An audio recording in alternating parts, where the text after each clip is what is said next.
पाकिस्तान में कोरोना से मजीद 26 अमवात। मूजी वायरस से जहाँ बहक होने वालों की मजमूई तादाद 12,333 हो गई।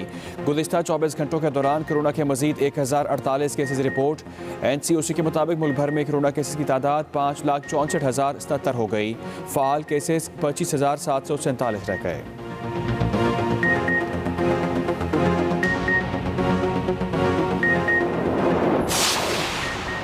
पाकिस्तान में 65 साल से ज़ायद उम्र के शहरियों की कोरोना वैक्सीन के लिए रजिस्ट्रेशन शुरू। वफाकी वज़ीर मनसूबाबंदी असद उमर का ट्वीट। कहा, 65 साल से ज़ायद उम्र के शहरी अपना शनाख्ती कार्ड नंबर 1166 पर SMS करें।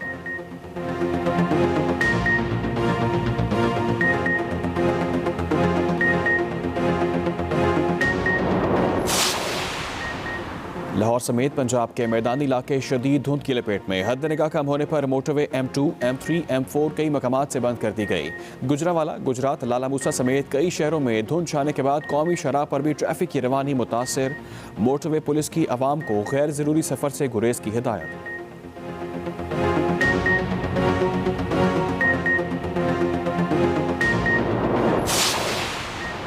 सेनेट के 3 मार्च को होने वाले इंतखाबात के लिए कागजात नामजदगी जमा कराने का आज आखिरी दिन। वफाकी दारुल हुकूमत की 2 नशिस्तों पर 6 उम्मीदवारों ने कागजात जमा करा दिए। पंजाब से भी 17 उम्मीदवार सामने आ गए। सिंध से MQ पाकिस्तान के 2, कोयटा में बलूचिस्तान अवामी पार्टी के 1 उम्मीदवार ने भी अपने कागजात जमा करा दिए।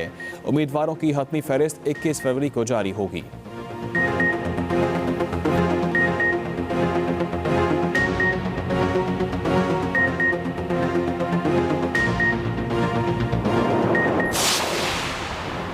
सेनेट के लिए टिकटों की तकसीम पर बलूचिस्तान के बाद PTI सिंध में भी इख्तलाफात सामने आ गए। वज़ीर ख़ारिजा शाह महमूद कुरैशी रात गए कराची पहुँच गए। PTI कराची के ओहदेदारों ने एयरपोर्ट पर होने वाली मुलाकात में टिकटों की तकसीम पर अपने तहफ़्फ़ुज़ात का इजहार किया। वज़ीर ख़ारिजा ने मामलात को हल कराने की यकीन दहानी करा दी।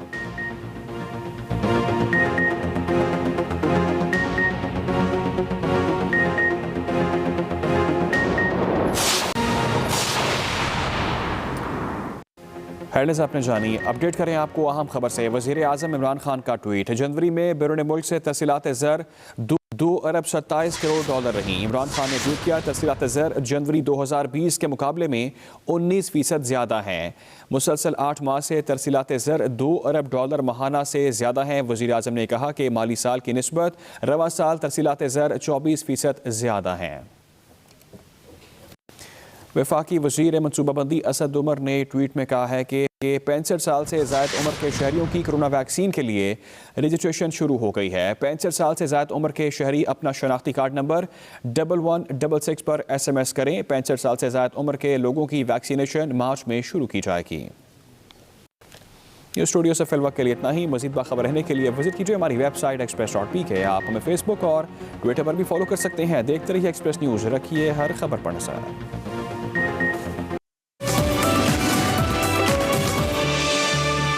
एक्सप्रेसो के दूसरे आर में आपको एक बार फिर से खुशामदीद। As usual since it's Monday, so हमने देखना है निकले तेरी तलाश में, और आज फिर मुस्तनसर हुसैन तारड़ साहब से बात करेंगे उनके शोराफाक नावल और सिंध बेहतर रहा के हवाले से। देखते हैं कि आज तारड़ साहब इस हवाले से क्या बताते हैं। सो देखते हैं निकले तेरी तलाश में।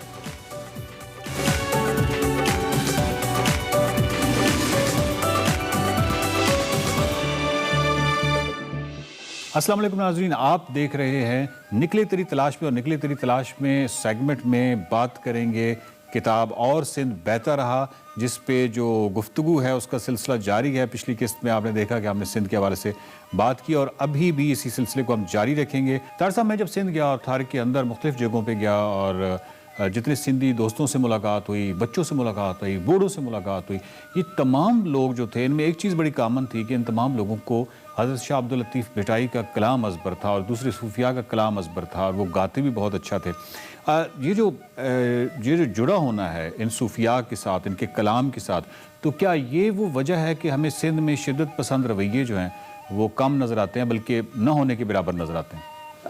बुनियादी तौर पर तो यही बात है। दूसरी ये है कि जहाँ भी आप अपनी मादरी ज़ुबान को अहमियत देंगे और अपनी सकाफत जो है उसको प्रायोरिटी देंगे जी, और चाहे मतलब मैं हमेशा कहता हूँ, मेरे सिंधी दोस्त जो है वो इस पे हंसते हैं बिलीव मी कि मैंने आज तक कोई ऐसा शख्स नहीं देखा जिसने वो सिंधी टोपी जो खास होती है वो पहनी हो और वो अच्छा लगा हो। वो हमें अजीब सा उसका सर पिचका हुआ सर लगता है, लेकिन वो पहनते हैं, वो ट्रेडिशन है उनकी। सर एक दफ़ा आपने बताया था कि आपका जो घर था एक अजरक घर था, यानी जो इससे पहले वाला घर था, और उसमें आपने तमाम दीवारें जो हैं उन पे अजरकें सजाई हुई थी, और अजरकें जो थी यानी पेंट के बजाय आपने अजरक लगाई हुई थी। और ये मतलब सिंध के साथ मोहब्बत थी या क्या वजह थी? यानी वो एक आपने पूरा जो अजरक घर बनाया हुआ था उसके पीछे कोई ख़ास रीज़न था? मेरा जो पहला घर था पिछड़ा, वहाँ मैंने पूरे ड्राइंग रूम में अजरक लगवाई थी, और मेरा ख्याल था कि इससे तबीयत उकता जाएगी, लेकिन जो मेरे डेकोरेटर थे बरकरदार, उन्होंने कहा कि नहीं, आपकी तबीयत नहीं उकताएगी। तो वो 10-12 साल वो पूरा घर जो था अजरक घर बना हुआ था। बल्कि मुस्तफ़ा कुरैशी हमेशा कहते थे कि आपने तो एक सिंध बनाया हुआ है यहाँ पे। जो चीज़ मैंने नोट की कि 10 साल बाद भी हम किसी चीज़ से भी उकता जाते हैं, या हम रंग ब्लू रंग किया हुआ है, ब्राउन रंग किया हुआ है कमरे का, पर्दे लटकाए हों, इनसे आप उकता जाते हैं। आफ्टर 5 साल 2 साल आप कहते हैं यार चेंज करें। अजरक एक ऐसी चीज़ थी जो मुझे हमेशा एक ताजगी का एहसास देती थी, और मैंने कभी सोचा भी नहीं कि इसको चेंज करो। और उसकी वजह क्या थी? वजह ये थी कि अजरक जो है उसका रंग, उसका पैटर्न हजारों साल से, मतलब है कि वो ट्रायल एंड एरर के जो तजर्बे हैं उनमें से गुजरता हुआ एक ऐसी परफेक्शन तक पहुंच गया है जो आपकी नफ्सियात पे भी असर करती है, आपकी पर्सनालिटी पे भी असर करती है, और वो आपको शांति और सुख से आशना करती है। आप देखें कि मौजूदारों का 1-2 ही मुजस्समे हैं, एक वो डांसिंग गर्ल है और एक वो ग्रैंड प्रीस्ट ने भी वो अजरक पहनी हुई है। तार साहब, हम पाकिस्तान का सॉफ्ट इमेज उजागर करने के लिए मुख्तलिफ सरगर्मियाँ करते रहते हैं। वो खेलों की सरगर्मियाँ हो सकती हैं, वो कोई फेस्टिवल हो सकते हैं। मतलब ये है कि और बाकायदा हम नाम देते हैं कि ये जो काम हम कर रहे हैं ये पाकिस्तान के सॉफ्ट इमेज को उजागर करने के लिए कर रहे हैं। जब मैं थर गया, जब मैं सिंध के मुख्तलिफ इलाकों में, आप इवन शुमाल में चले जाएँ तो ऐसी बहुत सारी जगह हैं पाकिस्तान में जहाँ पे बतौर एग्जाम्पल उनको मजहबी रवादारी के पूरी दुनिया को पेश किया जा सकता है कि ये होती है मजहबी रवादारी, ये होता है मिलजुल के रहना।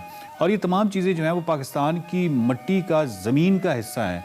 तो बजाय इसके कि हम इस तरह की सरगर्मियों को पाकिस्तान को सॉफ्ट इमेज पेश करने के लिए वो इस तरह की सरगर्मियाँ मतलब करवाएं, उससे बहुत बेहतर है कि हमारे यहाँ तो रियलिटी में वो तमाम चीज़ें एग्जिस्ट करती हैं। एक तो मैं इस हक में ही नहीं हूँ कि सॉफ्ट इमेज अपना पेश किया जाए, क्योंकि जब हम सॉफ्ट इमेज कहते हैं तो उसका मतलब होता है कि हम वेस्ट को और अमेरिका को खुश करने की कोशिश करें। हमें कोई ज़रूरत नहीं है, हम इतने गिल्टी नहीं है कि हम अपना दिफा पेश करें कि जी नहीं देखें हम ये फलां चीज़ हो रही है, हम मैच करवा रहे हैं, फलां कर रहे हैं। सारा कुछ इंसिडेंट्स होते हैं जिनका मैं हमेशा अपनी कहानियों में भी तज़किरा करता हूँ, एहतजाज करता हूँ, सबको पता है। अगर पेशावर में कुछ होता है और कहीं होता है तो मैं उसके बारे में लिखता हूँ।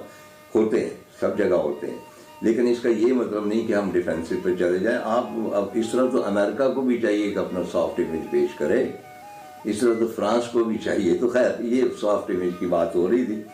तो ये जो मजहबी रवादारी, ये पहले तो ये है कि भाई हमें विद इन पाकिस्तान उनसे सीखनी चाहिए। जी बिल्कुल ठीक है। बाहर के लोगों का तो बाद की बात है ना। मसलन अब वहाँ पे आपके जो है अमरकोट या उमरकोट वटेवर, तो वो उसकी ट्रेडिशन इतनी स्ट्रांग है। वहाँ के जो राजपूत राजे या जो जिम्मेदार हैं, और आपको पता है कि जवाहरलाल नेहरू ने उनको ऑफर की थी कि भाई आप इधर आ जाएं, तो उन्होंने कहा जी हम अपना सिंध नहीं छोड़ के आ सकते। वो इतनी, और उसके बाद वो नेशनल असम्बली में भी रहे हैं, बड़ी एक नॉर्मल जिस तरह बाकी पाकिस्तानी हैं। यहाँ तक कि आपको पता है कि वो अक्सर ब्याहते हैं राजपूताने में और वहाँ से दुल्हन लेके आते हैं, वो वहाँ की कोई प्रॉब्लम नहीं। बल्कि मैं पढ़ रहा था एक जगह कि वहाँ से कोई नई लड़की ब्याह के लाए, बहुत बड़ा घराना था, रॉयल घराना था, इनका भी और उनका भी। अच्छा। तो उससे पूछा गया कि आप पाकिस्तान में आके क्या महसूस करती हैं, तो उन्होंने कहा कि बस ये लगता है कि भाई मैं इस घर में इधर आ गई, क्योंकि वहाँ भी हमारी ट्रेडिशन यही है और यहाँ भी यही ट्रेडिशन है। वो जो एक्सटेंशन है थर की, आप जानते हैं कि जब हुमायूं फरार हुआ है शेरशाह सूरी से, जी, तो उसको किसी ने पनाह नहीं दी थी। और वो बिल्कुल बेआसरा, और उसकी बेगम भी बीमार और सारा कुछ, बेगम को बच्चा होने वाला था।